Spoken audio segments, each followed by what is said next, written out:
Le deuxième salon international design et créateur de la Guadeloupe ouvrira ses portes le 30 septembre prochain. Ce salon d'une durée de 3 jours mettra à l'honneur les designers, les créateurs sur un espace totalement dédié au Memorial Act. Ce matin, une conférence de presse était organisée.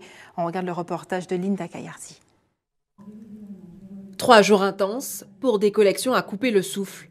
Le ton est donné pour la deuxième édition du salon international design et créateur. Le véritable enjeu, c'est de vraiment d'abord et d'une avoir en Guadeloupe, dans la Caraïbe, un espace qui nous permette, un espace dédié à tout ce qui est design, création. Pas, comment dirais-je, un marché, pas de l'artisanat d'art, mais vraiment des métiers d'art, du design, de l'architecture, de la décoration intérieure, des jeunes créateurs qui ont inventé des choses avec des tissus, avec du cuir, qui ont su utiliser ce qui existait autour d'eux pour en faire des belles pièces. L'occasion de prendre contact également avec les meilleurs professionnels du design de la Caraïbe, parmi eux de jeunes talents guadeloupéens comme Dimitri Zéphir. Étant jeune diplômé, fraîchement diplômé, j'avais déjà ce combat-là déjà en tête de parler de la culture, de l'histoire créole à travers le design. C'est quelque chose que j'avais fait de mon côté, mais que j'avais jamais révélé en fait aux Antilles.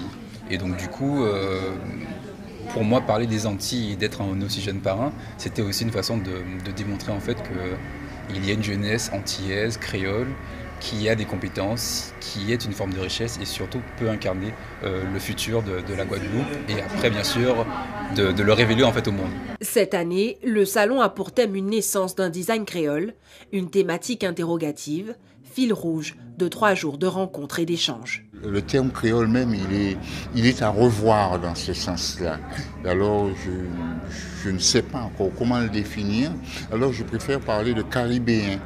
Et nous avons ce patrimoine commun et nous devons puiser là-dedans, dans notre culture, dans nos rapports, dans nos échanges.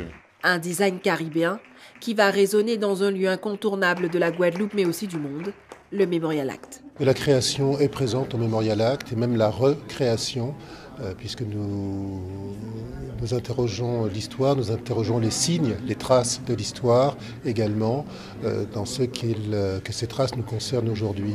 Et le design, en tout cas ce salon du design, se propose de faire la même chose, de considérer ce qui est notre quotidien, ce qui nous entoure quotidiennement et comment les créateurs l'interprètent, le réinterprètent, le comprennent, l'analysent et nous le restituent. Ce salon de créateurs se veut aussi un concept éco-design, avec notamment le premier concours design de la Caraïbe.